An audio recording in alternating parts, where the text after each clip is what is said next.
Bonjour à tous. Comment allez-vous? Espérons que vous allez tous bien. Dans cette vidéo d'aujourd'hui, nous allons discuter du cyclone attendu à Maurice. Tout d'abord, nous vous demandons de vous abonner à notre chaîne YouTube pour rester informé de nos dernières vidéos. Merci. Alors que le cyclone avance lentement, il y a une possibilité qu'il puisse traverser Maurice. Cependant, les chances qu'il affecte Maurice sont faibles.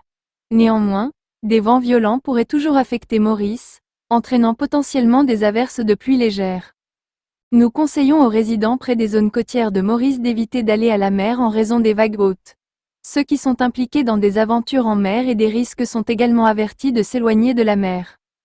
En outre, des pluies abondantes sont attendues à Madagascar, car le cyclone devrait avoir un impact direct sur l'île dans les 2 prochains jours. Cela pourrait entraîner des conditions météorologiques sévères à Madagascar, notamment des inondations soudaines, des glissements de terrain et des vents violents. La trajectoire du cyclone indique qu'il passera près de la côte et de Madagascar, apportant avec lui des pluies abondantes et des vents violents.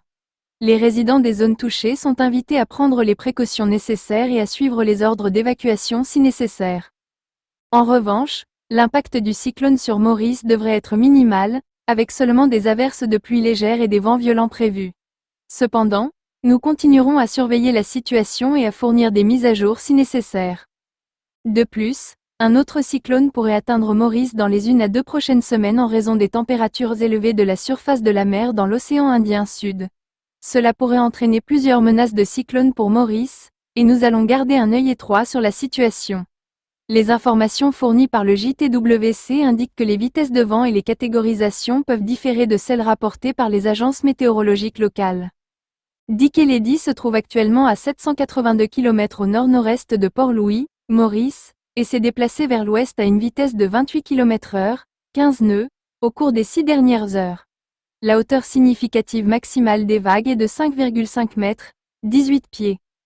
Dikeledi devrait continuer à se déplacer vers l'ouest-nord-ouest le long du bord nord de la crête subtropicale située au sud au cours des 2 prochains jours. L'atterrissage est prévu dans environ 2 jours, au niveau de la pointe nord de Madagascar.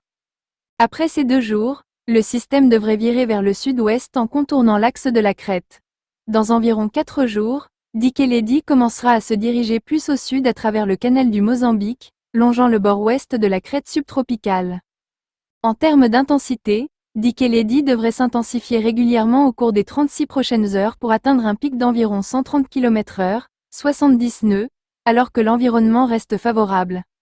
Dans environ 2 jours, Dikeledi touchera terre et commencera à s'affaiblir. La diminution de son intensité dépendra fortement de l'interaction avec le terrain au nord de Madagascar. Si l'atterrissage se fait plus au sud, l'affaiblissement pourrait être bien plus prononcé que prévu. Pour le moment, il est prévu que Dikeledi frôle la pointe nord et s'affaiblisse à environ 110 km/h, 60 nœuds. L'intensité sera maintenue au cours des 5 prochains jours malgré une augmentation des cisaillements, 20 à 25 nœuds, en raison de la chaleur persistante des températures de surface de la mer, 30 degrés Celsius, dans le canal du Mozambique. Prévision à long terme, au-delà des 5 prochains jours, une nouvelle intensification est probable car le canal d'évacuation polaire s'améliorera considérablement. Les modèles s'accordent bien sur la trajectoire de Dikeledi au cours des 2 prochains jours. Après ces 2 jours, les modèles divergent en raison de la netteté du virage autour de la crête subtropicale. Le modèle GFS prévoit un virage plus large, se rapprochant du Mozambique, tandis que le modèle ECMWF anticipe un virage plus serré, plus proche de la côte ouest de Madagascar. Les prévisions d'intensité sont moins cohérentes. Les probabilités d'intensification rapide, RI, au cours des 36 prochaines heures sont d'environ 20%, ce qui reste une possibilité. La prévision d'intensité du JTWC est donc présentée avec une faible confiance globale en raison du risque d'intensification rapide et des variations liées à l'interaction avec les terres au nord de Madagascar. On se retrouve dans la prochaine vidéo. Prenez soin de vous et au revoir.